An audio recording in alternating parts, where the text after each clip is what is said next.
आज सुबह हमने सीखा है प्रभु यीशु मसीह ने हमको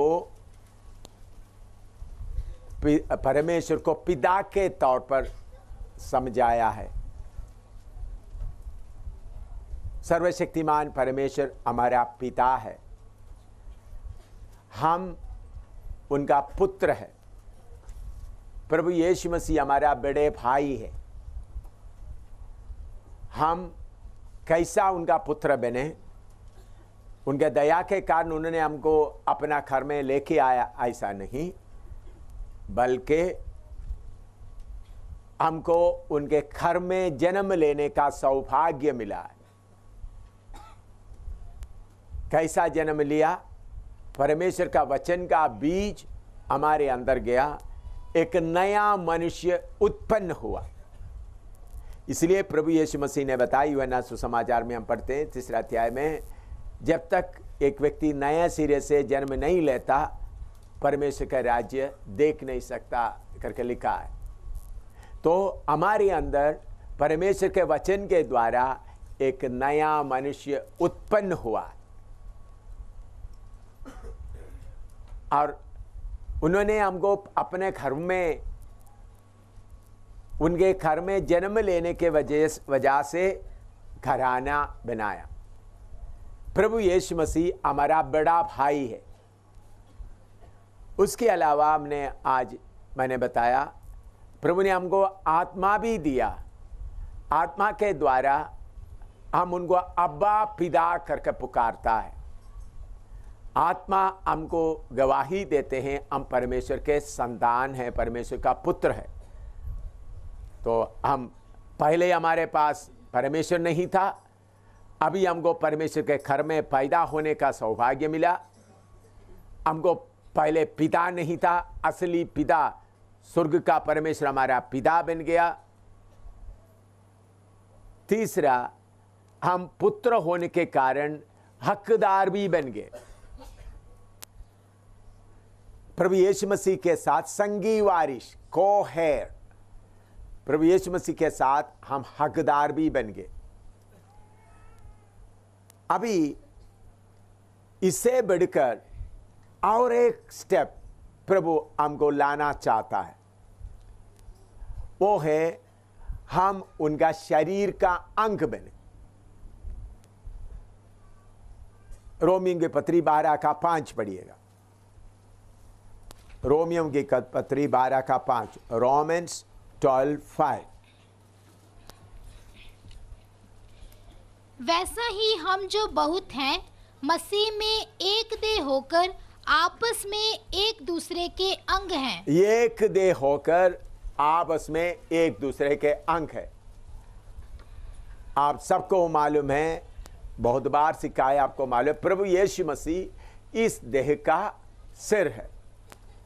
हम आपस में अंग है। तो हम आपस में अंग बनने के लिए प्रभु के पास काफी योजना है।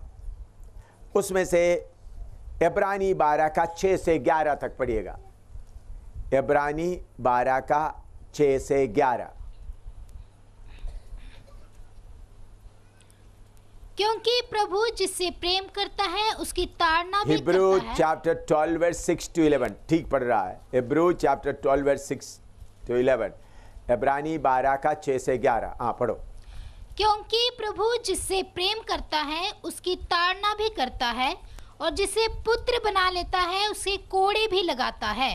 तुम दुख को ताड़ना समझकर सह लो। परमेश्वर तुम्हें पुत्र जानकर तुम्हारे साथ वर्ताव करता है। वह कौन सा पुत्र है जिसकी ताड़ना पिता नहीं करता? यदि वह ताड़ना जिसके भागी सब होते हैं तुम्हारी नहीं हुई, तो तुम पुत्र नहीं पर व्यभिचार की संतान ठहरे।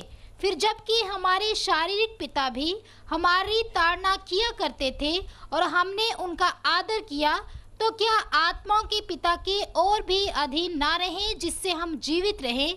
वह तो अपनी अपनी समझ के अनुसार थोड़े दिनों के लिए ताड़ना करते थे, पर वह तो हमारे लाभ के लिए करता है कि हम भी उसकी पवित्रता के भागी हो जाएं। वर्तमान में हर प्रकार की ताड़ना आनंद की नहीं पर शोक की बात दिखाई पड़ती है, तो भी जो उसको सहते सहते पक्के हो गए हैं, बाद में उन्हें चैन के साथ धर्म का प्रतिफल मिलता है। हाँ, अभी इधर में हमारे लिए प्रभु क्या प्रोग्राम करता है उसके बारे में मैं स्टेप बाय स्टेप आपको और एक बार समझाना चाहता हूँ। ये वचन आपके सामने रहे, उसके साथ साथ एफेसियों की पत्री दूसरा अध्याय में आइए, उधर में एक बात बताकर फिर आगे इधर में आएंगे। एफेसी दूसरा अध्याय उसका 12 से पढ़िएगा, 12 से 15 तक। एफेसियंस 2:12 to 15, एफेसी 2 का 12 से 15।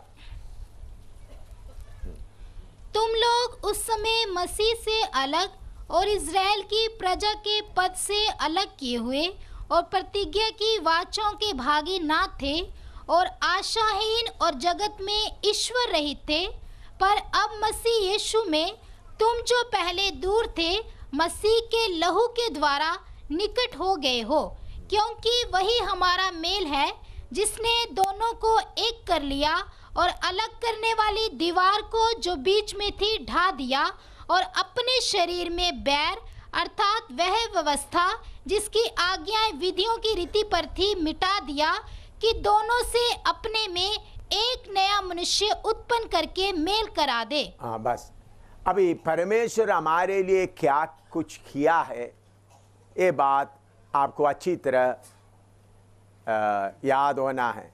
तो मैं बोर्ड में कुछ लिखता हूँ, लेकिन पीछे बहुत दूर में बैठे हुए लोगों को देखने के लिए मुश्किल होगा, लेकिन नज़दीक रहेगा पास्टर लोगों को दिखाई देगा, तो बाद में उनसे देख सकता है। सबसे पहले हम परमेश्वर रहित थे, विदाउट गॉड, हमको कोई परमेश्वर नहीं था।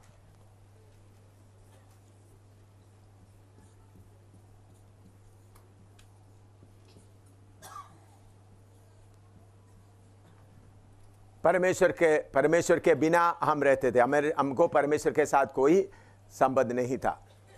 लेकिन प्रभु यीशु मसीह आकर हमारे लिए क्रूस पर जान देने के कारण हमारा और परमेश्वर का बीच का उस दुश्मनी या पाप का दीवार के बीच में से हमारे लिए रास्ता खोल कर दिया। तो उन्होंने हमको परमेश्वर के साथ मेल कराया। कैसा मेल कराया?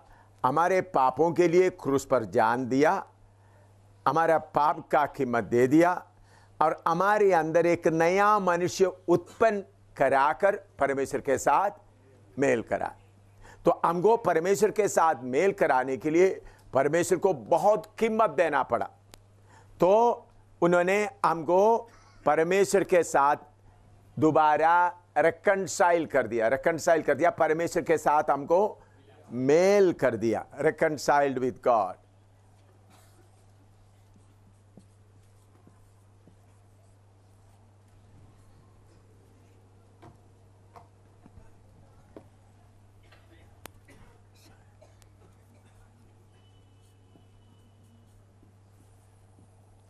परमेश्वर के साथ मेल कराया।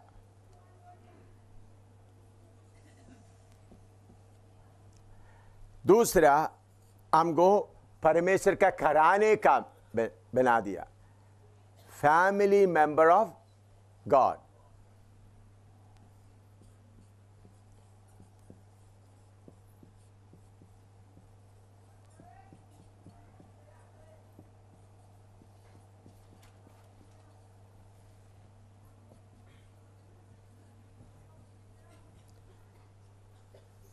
चौथा, परमेश्वर ने हमको पुत्र बना दिया, परमेश्वर हमारा फादर या पिता बन गया।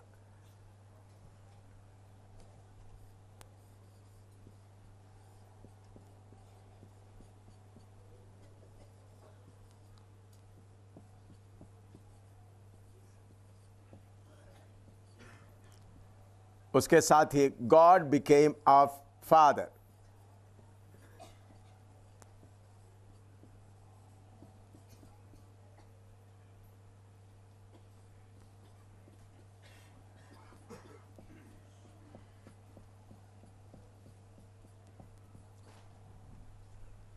पांचवा,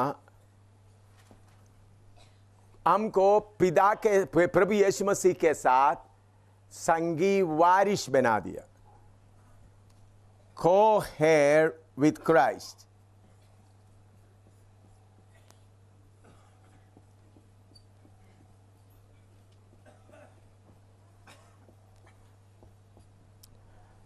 छवा, one body, he made us members of his body, उनका शरीर का अंग बनाया।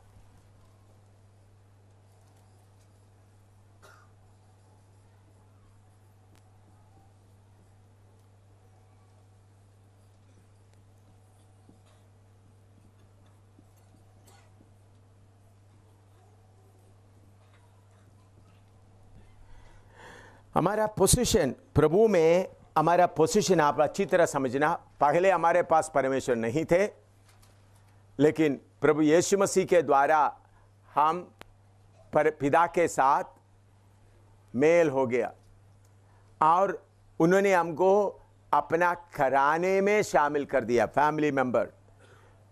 चौथा, उन्होंने हमको अपना पुत्र बना दिया और परमेश्वर हमारा पिता बन गया। सबसे बड़ी बात, हम पहले पिता नहीं थे, अभी हमको पिता मिल गया। और पांचवा, co-heir with Christ, यीशु मसीह के साथ संगी वारिश बन गए, हकदार बना दिया। 6 है मेंबर्स ऑफ हिज बॉडी। और 7वां बात है, we are going to dwell with him forever and ever. वो मैं ऊपर लिखना चाहता हूं। 7वां नंबर क्या है? नया यरूशलेम में हम इकट्ठा युगानुयुग तक वास करेंगे। ये मिटा तुम।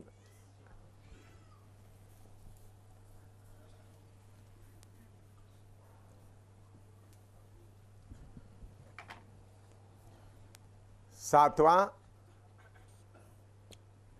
we are going to dwell with God in New Jerusalem.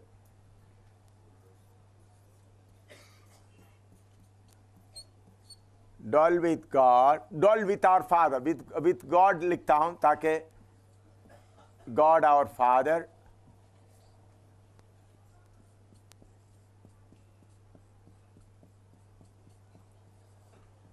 in New Jerusalem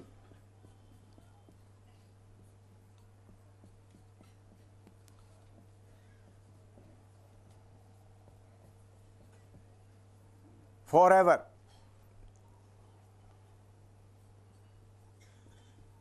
युगान युग तक हम पिता के साथ में नया यरूशलेम में क्या करने जा रहे हैं?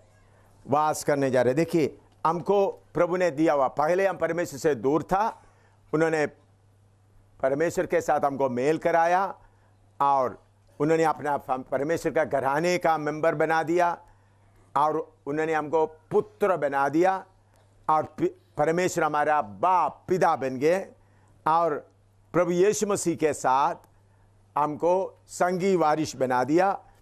उसके बाद परमेश्वर का शरीर का अंग, यीशु मसीह का शरीर का अंग बना दिया। फिर हम साथ में क्या करने जा रहे हैं? परमेश्वर के साथ युगान युग तक वास करना है। तो हमारे बारे में सर्वशक्तिमान परमेश्वर को इतना प्रोग्राम है, तो आप लोग और मैं इस प्रोग्राम में तैयार हो रहा है। अभी इब्रानी 12 का 6 से 11 तक और एक बार पढ़िएगा। अब इब्रानी 12 का 6 से 11 तक एक बार और पढ़िए। Hebrew 12, 6 to 11। क्योंकि प्रभु जिससे प्रेम करता है उसकी ताड़ना भी करता है, और जिसे पुत्र बना लेता है उसे कोड़े भी लगाता है।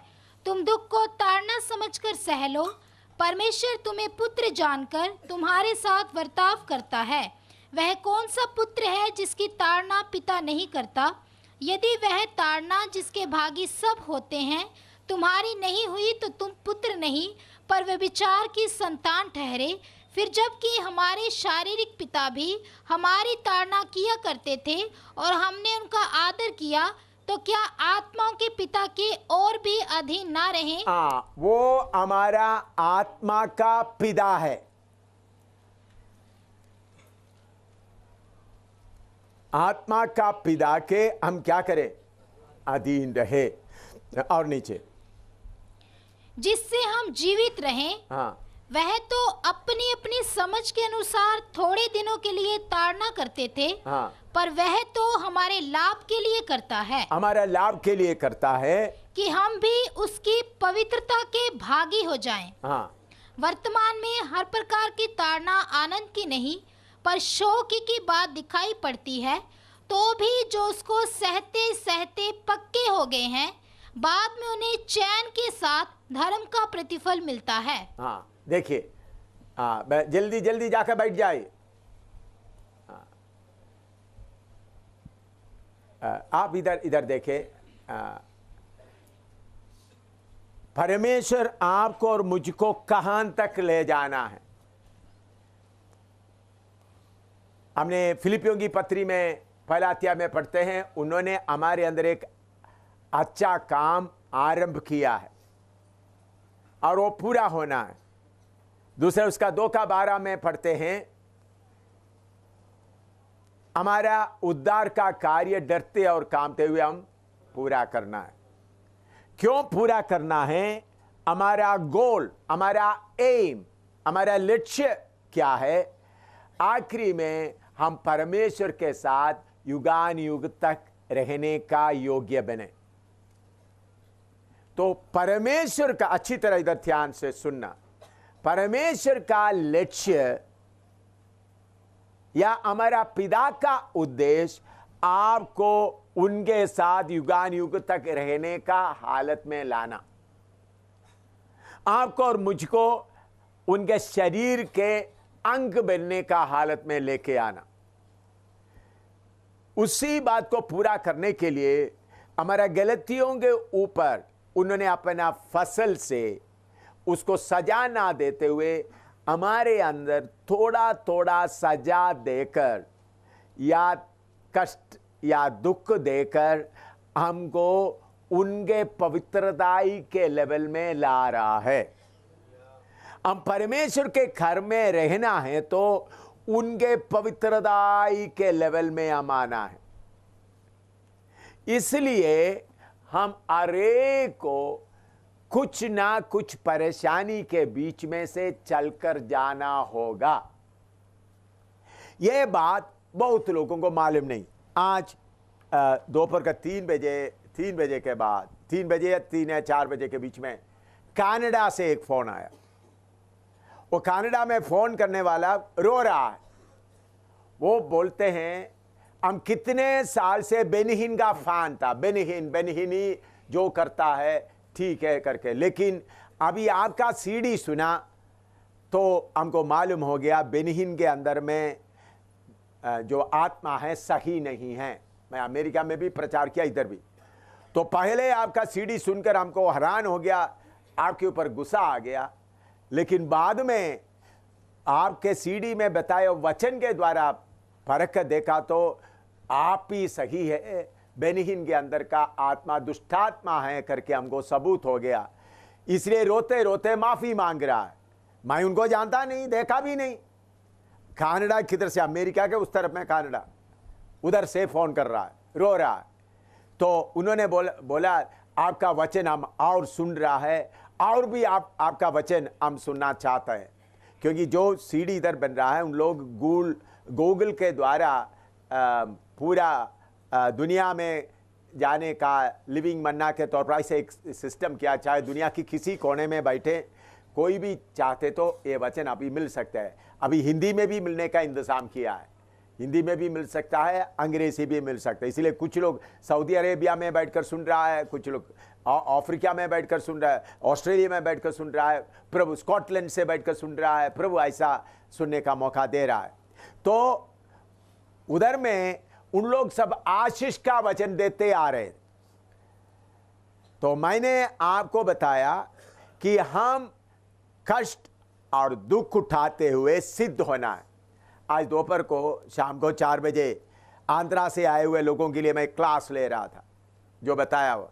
तो मैंने बताया अभी हिंदुस्तान में भी, आंध्रा में भी, केरला में भी, बहुत जगह में लोग इधर में कैसा भी सुख और शांति से रहने का प्रचार होता है।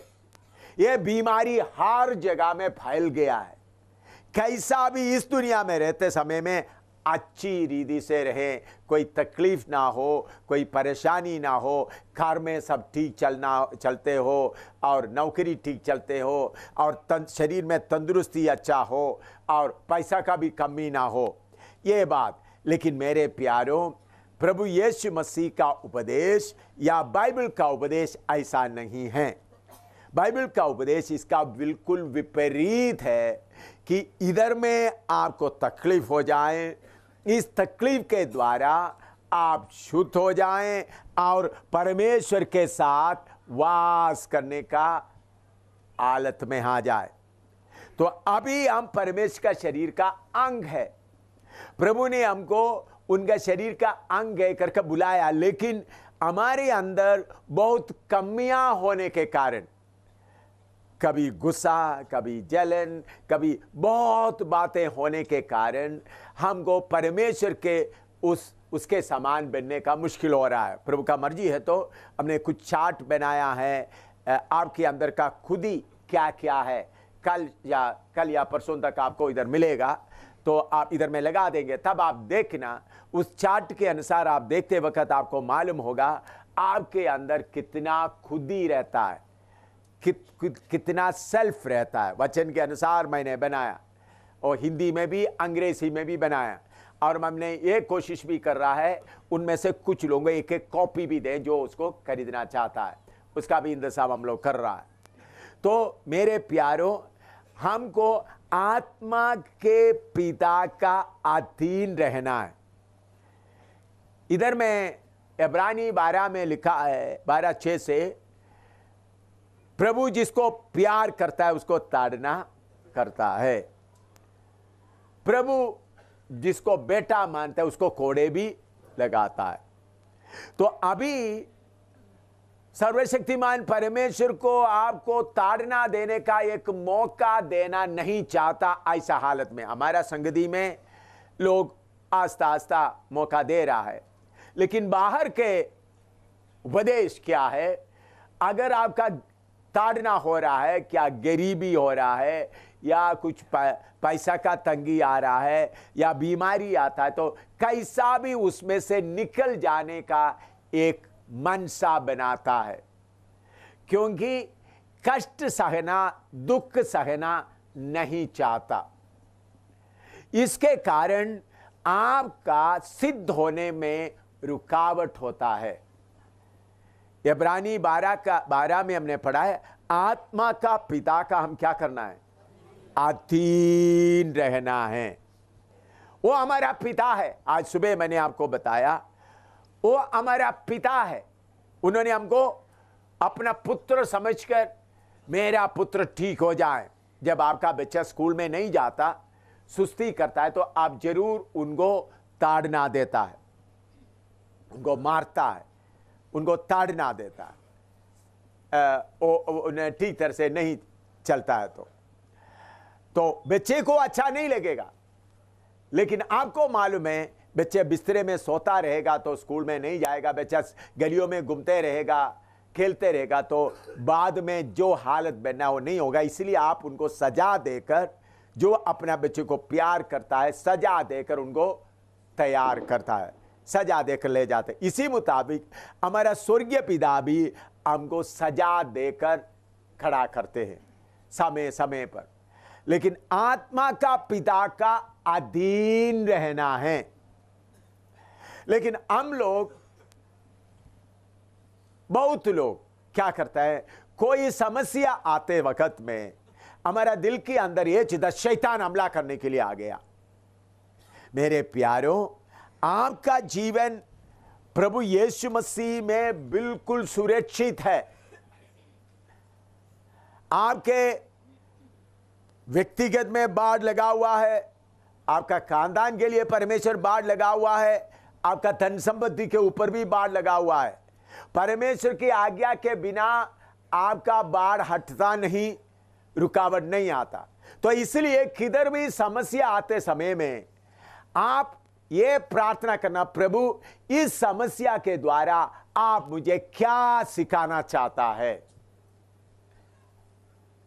बीमारी आ गया तो मैंने पिछले दिनों में इधर बाइबल क्लास चलते समय पढ़ाया, विश्वास का सीढ़ी हम चढ़ते जाना है। हमारा उपदेश ऐसा है, जो हमारा बीमारी है उस बीमारी को प्रभु यीशु मसीह चंगा करता है। यीशु मसीह हमारा चंगाई देने वाला प्रभु है। मैंने बोला मेरा जीवन में बीमारी आते समय में यीशु मसीह ही मेरा डॉक्टर है। काल्वरी अस्पताल मेरा अस्पताल है। यीशु मसीह का लहू मेरे लिए दवाई है। यीशु मसीह का नाम मेरे लिए गोली है। और पवित्र आत्मा मेरा नर्स है, मेरा रखवाली सेवा करने वाला। तो लेकिन सब लोग इस विश्वास में एकदम नहीं आ सकता, इसलिए मैं आप बताया स्टेप बाय स्टेप। ये जबरदस्ती कोई कानून के तौर पर लेकर नहीं आता। जैसा एक बच्चा नर्सरी में पढ़ रहा है, एमए तक जाना है तो पहले नर्सरी, दूसरा, तीसरा पढ़ते पढ़ते आगे आ रहा है। तो इसलिए हम कोई कानून नहीं लाता, कोई दवाई इस्तेमाल ना करें, कोई कानून नहीं लाता।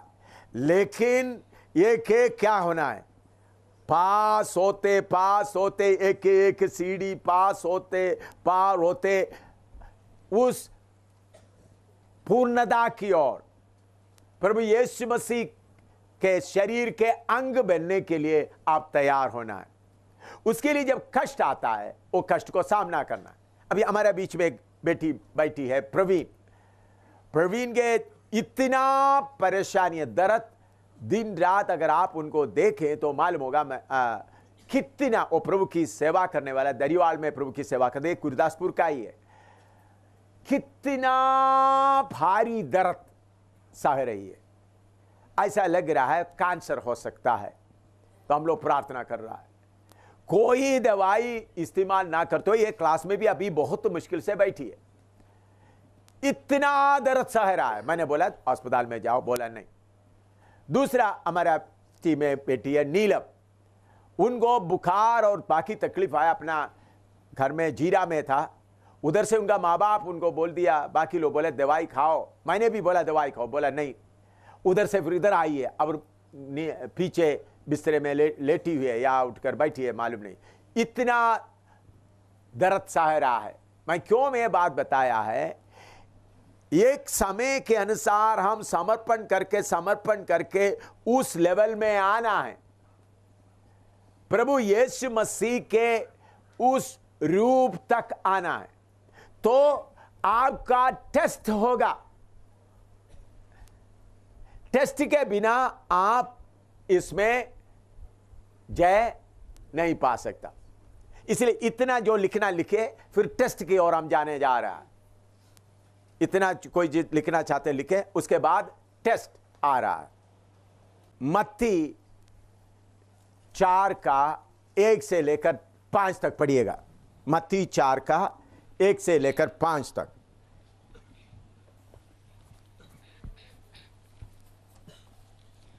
तब आत्मा यीशु को जंगल में ले गया ताकि इब्लिस से उसकी परीक्षा हो। वह 40 दिन और 40 रात निराहार रहा। तब उसे भूख लगी। तब परखने वाले ने पास आकर उससे कहा, यदि तू परमेश्वर का पुत्र है तो कह दे कि यह पत्थर रोटियां बन जाएं। यीशु ने उत्तर दिया, लिखा है, मनुष्य केवल रोटी ही से नहीं परंतु हर एक वचन से जो परमेश्वर के मुख से निकलता है जीवित रहेगा।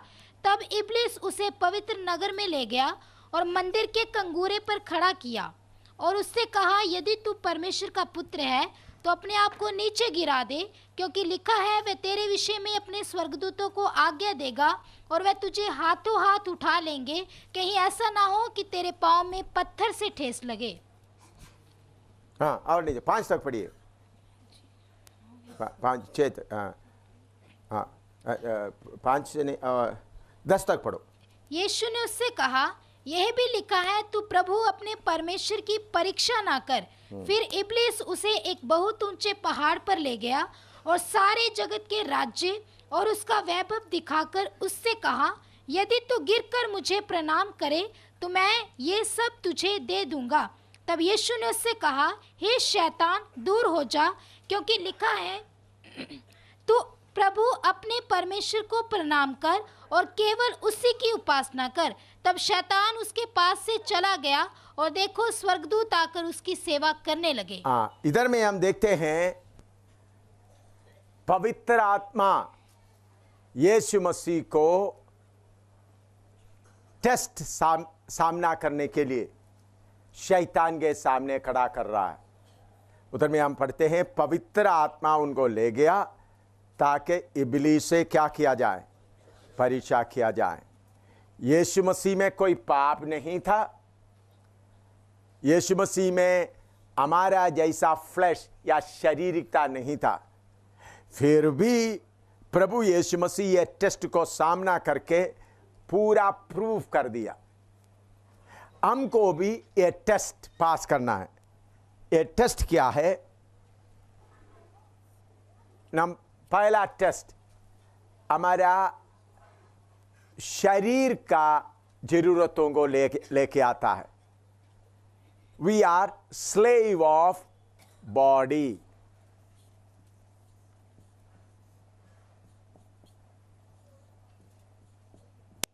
शरीर का गुलाम। दूसरा, स्लेव ऑफ सोल।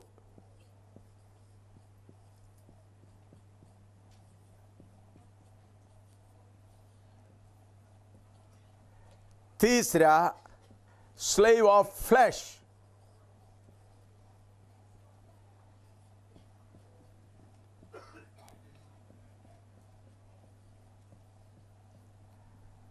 शरीर का स्लेव के लिए हिंदी में क्या? गुलाम। शरीर का गुलाम, प्राण का गुलाम, शारीरिकता का गुलाम। हम शरीर का गुलाम है या प्राण का गुलाम है या शारीरिकता का गुलाम है। Whether we are slave of body, slave of soul, slave of flesh. इसको ठीक तरह से सोचने से हमारा शरीर का बातों को भी शारीरिकता ही बढ़ाता है। प्रभु यीशु मसीह 40 दिन उपवास में रहा। उनको बहुत भूख लगा तो एकदम उनको उस हालत से बचाने के लिए कौन आ गया? शैतान आकर बोला, ये पत्थर लेकर रोटी बनाकर खा लो। तब यीशु मसीह ने बोला, उनको भूख है, उस शरीर का उस जरूरत को दबाते हुए बोला, परमेश्वर का वचन ही काफी है। तो हमारा जीवन में भी, आपके जीवन में भी प्रभु जिन्होंने अपना आपको, जिनको अपना शरीर का अंग बनाना चाहता है, आपका बॉडी का, शरीर का जरूरतों को सामने ले आकर टेस्ट करेगा। ये बात हर एक समझना है। यीशु मसीह में सिर्फ भूख लाया। आप लोग के साथ शरीर के सामने पाउडर लगाना है, लिपस्टिक लगाना है, अच्छा कपड़ा पहनना है, अपने आप को दिखाना है। ये टेस्ट सबके सामने आएगा। आपके जेब में पैसा भी देगा। अभी बहन लोगों के लिए अच्छा लिपस्टिक का सामान लाकर या अच्छा कपड़ा का सामान लेकर, पैसा भी लेकर प्रभु आपको टेस्ट करता है, आप उसको खरीदता है या नहीं। यीशु के शरीर के अंग बनने वाला अपना शरीर की सारे मांग के ऊपर से आजादी पाया हुआ लोग होना है। अभी मैं ये कपड़ा पहना, मुझे मेरा शौक से नहीं पहना, पोंटी मुझे बताया, क्योंकि आपका सीडी दुनिया भर में जा रहा है। अगर सफ़ेद कपड़ा पहनेगा तो उसमें ग्लेयर आता है, उसमें सीडी में आपका चेहरा में एक्सप्रेशन पूरा दिखाई नहीं देता, इसलिए उन्होंने बोला। फिर मैंने ठीक है भाई, बाकी लोग, मुझे ये कपड़ा पहनने का कोई शौक नहीं है, लेकिन बाकी लोगों के फायदा के लिए मैं ये कपड़ा पहनने के लिए तैयार हो गया। तो बहुत तेरा लोग इस बात को ना समझते हुए, प्रभु ये शरीर आपने दिया है, आपका महिमा के लिए होना है, ऐसा बोलते हुए उसका गुलाम बन जाता है। तो जरूर है हर एक आदमी अपना शरीर का जरूरतों का गुलामी से आजाद होना। ये टेस्ट आप पास होना, इसमें बहुत लोग गिर जाता है, फूक आता है वक्त इधर उधर से उधार लेकर। मैंने आपको बोला, मैंने इतने साल से सेवा कर रहा है, 1 रुपया का भी उधार लेकर खाया नहीं। मुझे देने के लिए कितने लोग हैं, एक नया पैसा का उधार, बेटा बेटी फूकारे का मरने का हालत में एक बार नहीं कई बार आए। फिर भी क्यों?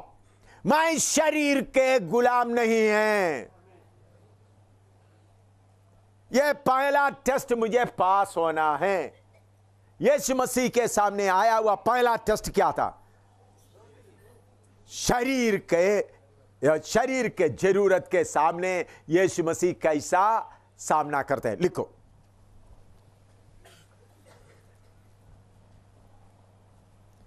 प्रभु की कृपा से ये टेस्टों को पास करते हुए आपको बोल रहा, ये नहीं मैं भी कोशिश कर रहा हूं करके नहीं।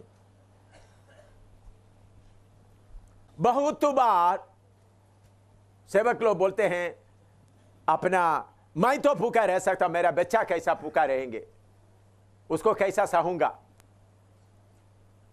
मैं एक उदाहरण बहुत बताने के लिए एक उदाहरण मैं बताना चाहता।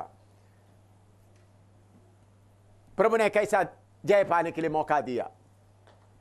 उधमपुर गढ़ी में मैं सेवा करते समय में घर में कोई खाना नहीं, उसके पहले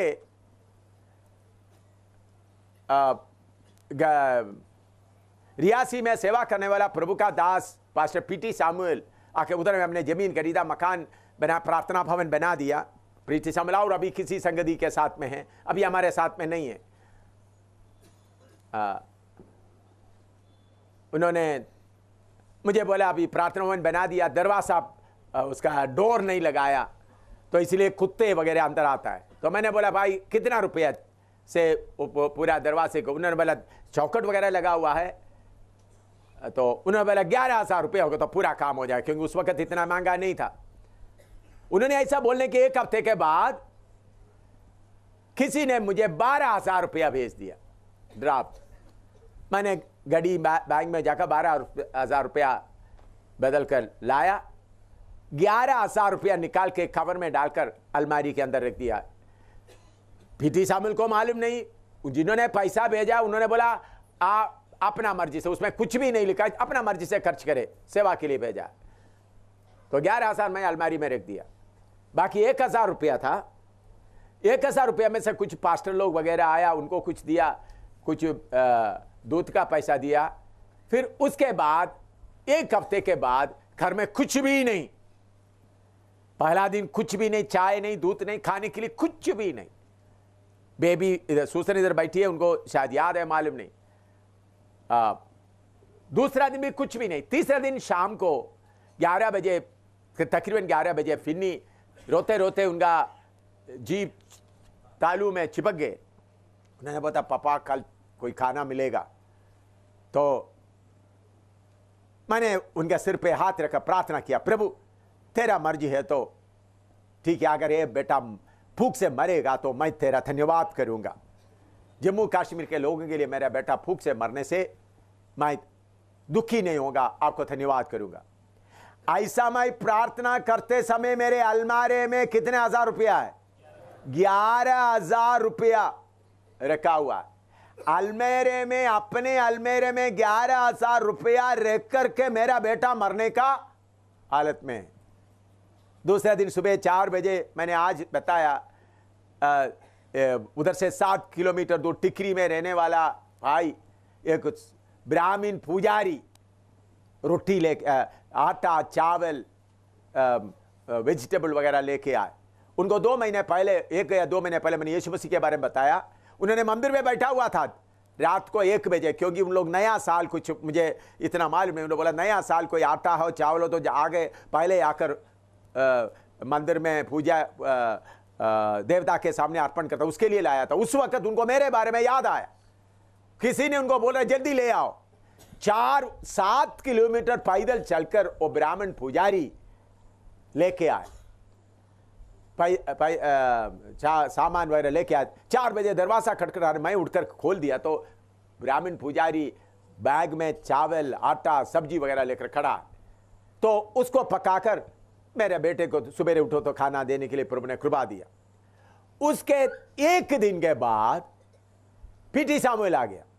यह घटना के बाद तो मैंने आते ही बोला, पीटी सामुएल आपके लिए प्रभु ने पैसा का इंतजाम किया। मैं अलमारे से 11,000 रुपया लेकर दिया। तब मेरा पत्नी बोल रहा है, ये 11,000 रुपया अलमारी में रखते हुए आपका बेटा मर रहा है, क्या आपको थोड़ा सा भी तरस नहीं हुआ? मैंने बोला वो पैसा प्रभु के लिए, प्रभु के काम में, पीटी सामुएल बोलने के कारण नहीं। तो मैं आज प्रचार करता हूं, ये शरीर का बहुत सेवक लोग गुलाम है। ये टेस्ट आप पास होना। मैंने बोला इतने साल हो गया, एक बार भी एक नया पैसा का चीज उधार नहीं लिया। बच्ची नगर में हम रहते हैं, घर के सामने ही है दुकान, कितने बार पुकारा। मैं बेटी सूसन को शायद याद होगा तो वो बताएगा, याद होगा तो वो याद करे होंगे।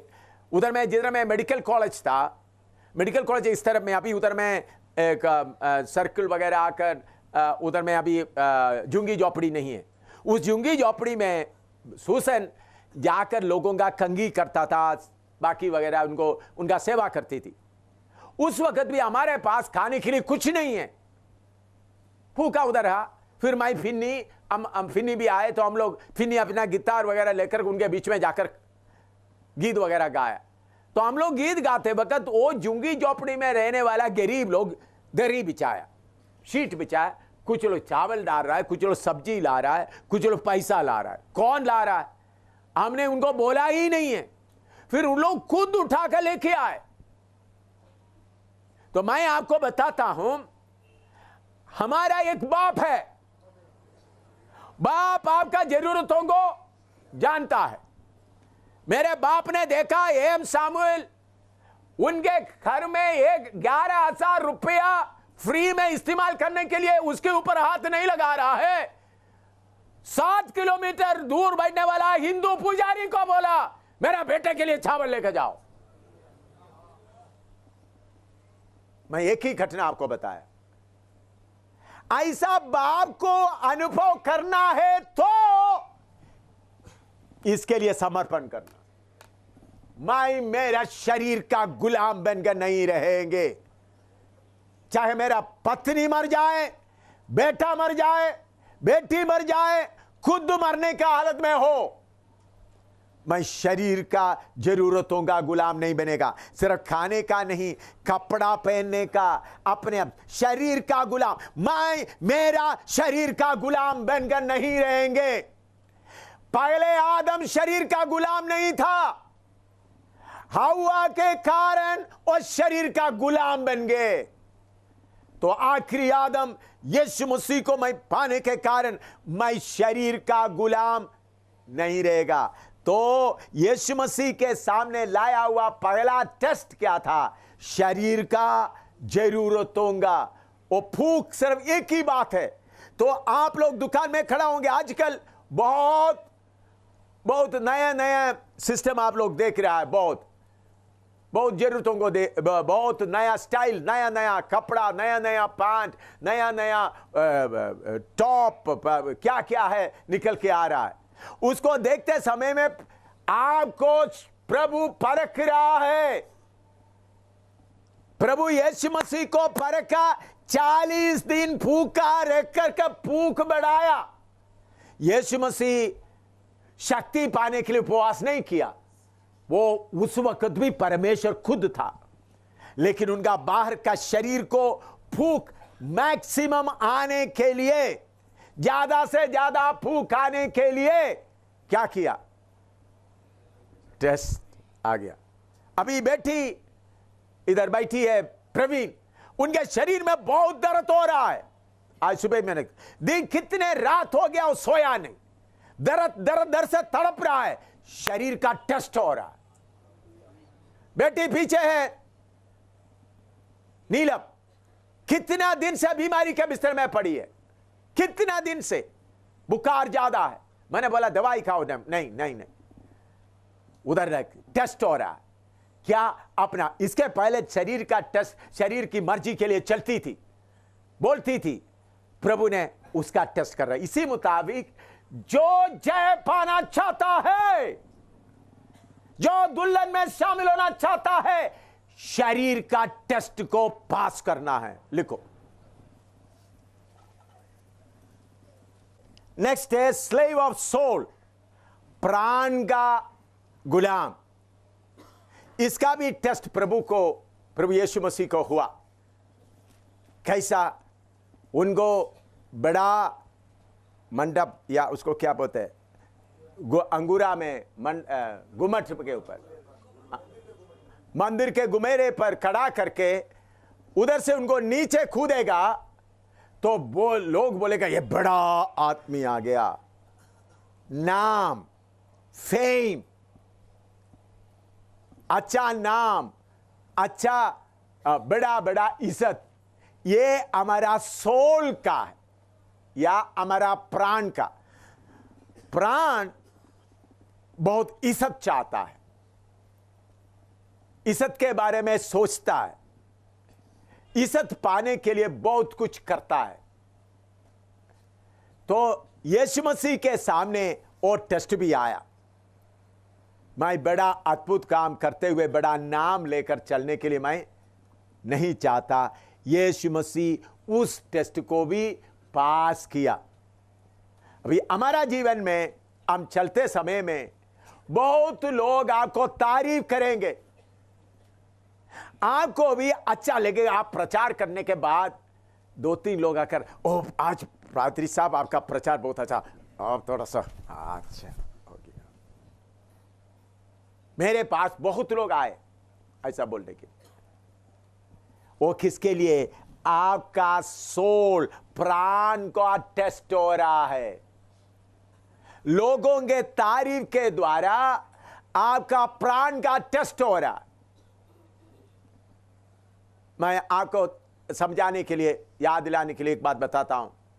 एक बार कुमनाड का convention, Indian Pentecostal church, Asia का सबसे बड़ा कन्वेंशन, उसमें सोमवार से लेकर इतवार का आखिरी सभा भी प्रभु के दास लोग, पास्टर टी.जी. मच्चन और पास्टर सीके दानियल, लोग बोलते हैं शामिल गुट्टी, प्रभु ने आपको ही वचन दिया है, आप प्रचार करो। अभी का आईपीसी का प्रेसिडेंट पास्टर केसी जॉन मेरा तर्जुमा कर रहे थे। तो आखिरी में कुंभनाड कन्वेंशन में, संडे का आखिरी कन्वेंशन में, आखिरी दिन में प्रभु के बड़े दास लोग कोई प्रचार करके हालेलुया के गीत गाते हुए जा रहा। लेकिन उस वक्त आखिरी प्रचार करके मैं स्टेज से उतरा। इतवार का भी पास्टर पीएम फिलिप आईपीसी का श्रेष्ठ प्रभु का दास, उन्होंने बोला इस बार का आईपीसी का कन्वेंशन एम शामुएल का कन्वेंशन था।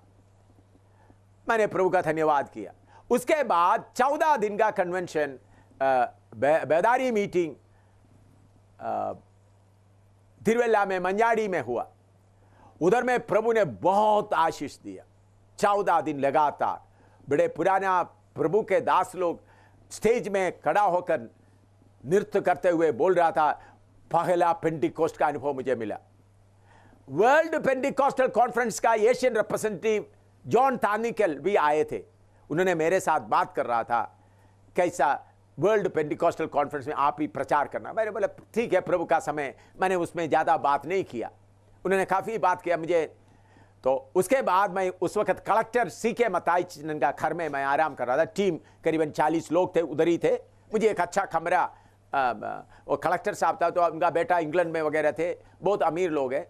उनके अच्छा कमरा, स्पेशल बाथरूम वगैरह था, अच्छा कारपेट वगैरह लगा हुआ, अच्छी तरह से सजाया हुआ कमरा था। मैं उधर में आकर रात को 11 बजे ऐसा बिस्तरे में लेटे हुए तकिया लेकर दीवार आराम करते समय लाइट ऑफ करके देखते वक्त एक बहुत बड़ा पहाड़ मेरे कमरे में खड़ा है। उसमें लिखा है पॉपुलैरिटी माउंटेन। हिंदी में क्या बोल सकते हैं पॉपुलैरिटी? प्रसिद्धि का शिखर। मैं उसके ऊपर खड़ा है। उधर से मैं नीचे को देखो तो बहुत बड़ा काई दिखाई दे रहा है। मेरा अगला स्टेप नीचे गिरने का था, तो मैं एकदम बिस्तर से नीचे लेट कर रोना शुरू कर दिया। पिता, मुझे यह पहाड़ नहीं चाहिए। रोता रोता रहा। सुबेरे 4 बजे तकरीबन 4 बजे मैं देखा तो पहाड़ के ऊपर से छोटा एक रास्ता निकल के आ रहा है। उसमें लिखा है बदनामी तंगी का रास्ता। बदनामी और तंगी का। मैं बोला, प्रभु मुझे यही रास्ता चाहिए। तो मुझे शैतान किसका गुलाम बनाना चाहता था? प्राण का गुलाम था। कि एम शामिल कितना बड़ा, देखो इतना कुंभनाड कन्वेंशन में मेरे ख्याल में आज तक ऐसा कोई सोमवार से लेकर इतवार तक प्रचार किया, मुझे मालूम नहीं है या नहीं, मुझे मालूम नहीं। इतना ऊंचा पदवी में आ गया। तो उस मंगलवार से एर्नाकुलम में बड़ा कन्वेंशन, उन लोग वाल पोस्ट वगैरह लेकर बहुत, प्रभु ने बोला तुम उधर नहीं जाएगा। ये सोमवार को उठते, मंगलवार से कन्वेंशन है, इतवार को शाम को ये देखा है। मैंने उनको फोन किया, मैं नहीं आ सकता। उधर के कन्वेंशन के कोऑर्डिनेटर्स वगैरह बोलते हैं हमने बड़ा स्टेडियम में किया है, बहुत बड़ा पंदल वगैरह है, उसके लिए 1,40,000 रुपया उसके लिए खर्च हुआ, और कितना पोस्टर वगैरह कितने लाखों रुपया हमने खर्च किया। आप नहीं आया तो कितना बर्बादी होगा। मैंने बोला प्रभु मुझे आने नहीं दे रहे। तब उन्होंने बोला आप कोई पाप किया है? मैंने बोला मैंने कोई पाप नहीं किया। नहीं तो फिर आप आकर लोगों को क्यों सामना नहीं करते? मैंने बोला आप कुछ भी बोले मैं नहीं आऊंगा।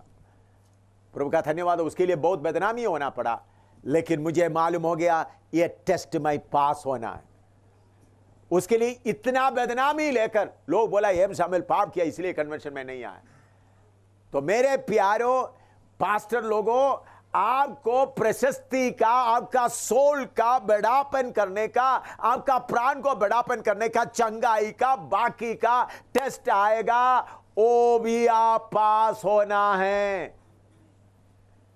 यीशु के सामने यह टेस्ट आया। आप लोग कभी कभी आपके भीतर से कोई बीमार चंगे हो गए, कोई ये हो गया था, बार बार उनको बोले तुम बोलो। मेरे द्वारा कितना जगह 5 लोग जिंदा मरे हुए में से जिंदा हो, कितने अंधे देखा, कितना लंगड़ा देखा। मैं उस बात को कहीं भी कौन है कैसा कभी एग्जाम्पल के तौर पर कभी बताता। तो हर सेवक सोल का गुलामी से या नाम और प्रशस्ति से बच के रहना, क्योंकि हमारा पौलुस इसके बारे में क्या लिखा है? 1 कोरिन्थी 4:9 से पढ़िएगा, फिर आपको लिखने के लिए मौका देंगे। 1 कोरिन्थी 4:9 से।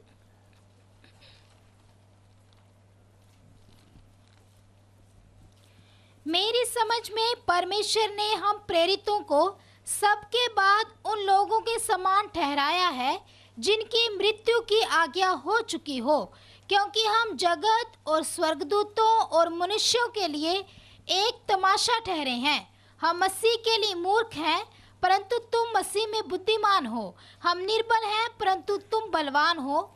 तुम आदर पाते हो, परंतु हम निरादर होते हैं। हम इस घड़ी तक भूखे, प्यासे और नंगे हैं, और घूसे खाते हैं और मारे मारे फिरते हैं, और अपने ही हाथों से काम करके परिश्रम करते हैं। लोग हमें बुरा कहते हैं, हम आशीष देते हैं। वह सताते हैं, हम सहते हैं। वह बदनाम करते हैं, हम विनती करते हैं। हम आज तक जगत का कूड़ा और सब वस्तुओं की खुरचन के समान ठहरे हैं। सब वस्तुओं के खुरचन के समान ठहरे हैं। जगत का कूड़ा सब वस्तुओं का खुरचन के समान ठहरे हैं। उसका 16 पढ़िएगा। 15-16 भी पढ़िएगा। हाँ,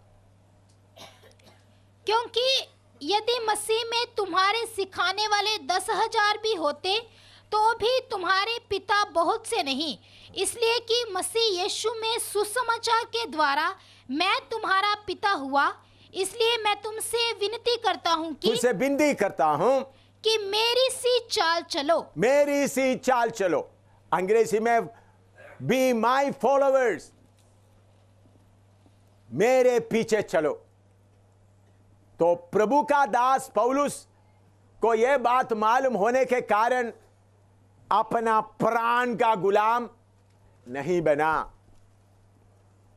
बाकी लोग आपको आदर देते समय आपका प्राण क्या होता है, खुश हो जाता है।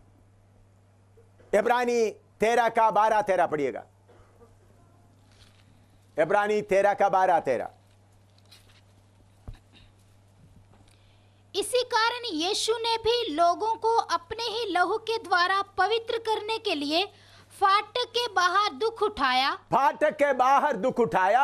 इसलिए आओ उसकी निंदा अपने ऊपर लिए हुए, आओ उसका निंदा अपने ऊपर उठाए हुए छावनी के बाहर उसके पास निकल चले। हालेलुया। निंदा अपने ऊपर उठाए हुए छावनी के बाहर जाए। इधर में हमको उधर नीचे पढ़ो। हाँ, क्योंकि यहाँ हमारा कोई स्थायी नगर नहीं, इधर में हमारा कोई स्थायी नगर नहीं है, वरन हम एक आने वाले नगर की खोज में हैं। इसलिए हम उसके द्वारा स्तुति रूपी बलिदान। हाँ, बस देखो मेरे प्यारों, आप प्रभु की सेवा के लिए आए लोग, आपको आदर देने के लिए आते समय में आदर आप स्वीकार नहीं करेगा। आपको लिस्त्रा के बारे में मालूम है, लिस्त्रा में पौलुस अद्भुत काम किया, लंगड़ा अच्छा हो गया एकदम। उधर के लोग बोले चलो देवता हमारे बीच में चल रहा है, इसके लिए बलि चढ़ाएंगे। तो बहुत मुश्किल से पौलुस उनको रोका, लेकिन आपको मालूम है थोड़ी देर के बाद उसी लिस्त्रा में पौलुस को पत्थरवाह करके घसीट के लेकर बाहर डाल दिया। पहले शैतान ने सोचा इनको तारीफ में खड़ा कर दे। आजकल बहुत तेरा सेवक लोग इसमें फंस गए हैं। लोगों का तारीफ सुनकर ओ अच्छा है। मेरे प्यारों, ये एक बहुत खतरनाक हालत है। आपको लोगों का तारीफ करते हुए आगे बढ़ते समय आपके अंदर का सोल या प्राण बहुत अच्छा, उनको अच्छा लगता है, उसके ऊपर भी आप जय पाना है। लिखो, अगला टेस्ट था स्लेव ऑफ फ्लैश। बोला तुम मुझे सिजदा करेगे तो सारा धरती तुम्हारा होगा। यह बात आप लोग थोड़ा समझना। शैतान आपके अंदर का शारीरिकता को लाकर आपको खुश करना चाहता है।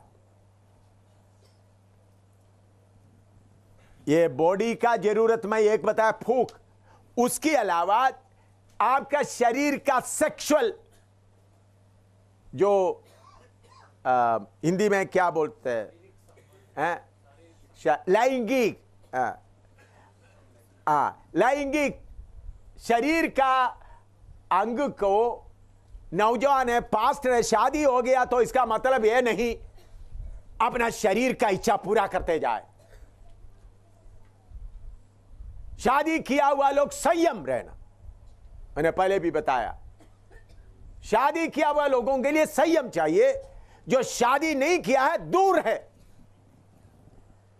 हमारा शारीरिकता की बातें लेके आएंगे, इसमें शादी का बात लेके आएगा। नौजवान को वो लड़का देखने से अच्छा है, लड़की देखने से अच्छा है, चलो प्रार्थना करते।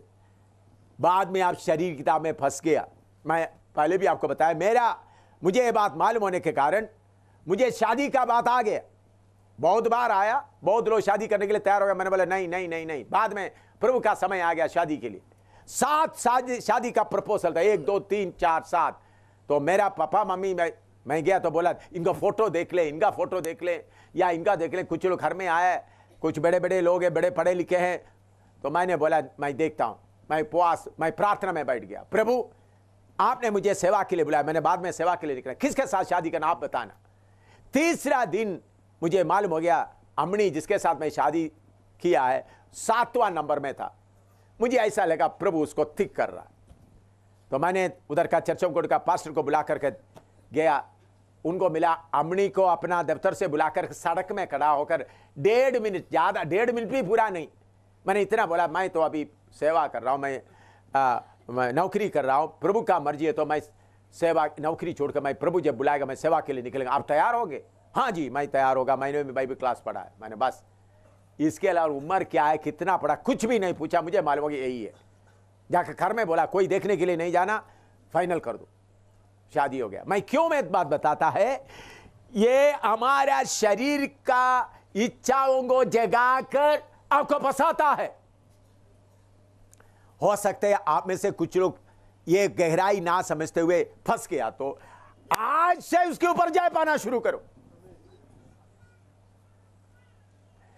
शैतान दुनिया की, प्रभु ये उधर आप पढ़ते वक्त सारे संसार दिखाया, आप पढ़ रहे उधर ने क्या लिख रहा है, क्या दिखाया, पढ़ो उसका 8-9 मत्ती 4 का। फिर इब्लीस उसे एक बहुत ऊंचे पहाड़ पर ले गया और सारे जगत के राज्य और वैभव दिखाया, उससे कहा यदि तू गिरकर मुझे प्रणाम गिर के प्रणाम करने का बात नहीं, उनसे मेरे से सहमत हो जाए। कितने लोग मुझे जमीन लेके आए, कितने लोग मकान लेके आए, कितने लोग बड़े बड़े, अमेरिका में मुझे कितने बड़े बड़े इधर हमारा प्रेसिडेंट बन गए, कितना, वो सारे बात बताकर समय खर्च करना मैं नहीं चाहता हूं। ये बातों को भी शैतान लेके आएगा, इसके ऊपर भी हम पूरा जय पाना है। जब इनके ऊपर जय पाना है तो फिर आप मकान के लिए प्रार्थना करोगे, फिर आप जमीन के लिए प्रार्थना करोगे, आपको मन नहीं आएगा। तो इन बातों के ऊपर एक एक करके जय पाकर हम आगे बढ़ने का है। शारीरिकता का सारे बातें उसमें कपड़ा भी आता है, बाकी कितना कितना, पहले मैं बॉडी बताया फूक और मामूली है, लेकिन ये सबसे बड़ा है। प्रभु परमेश्वर आपको कुछ लाकर देता तो ठीक है, प्रभु यीशु मसीह बोलता है इस संसार का सरदार आता है, उनका कुछ भी मुझ में नहीं है।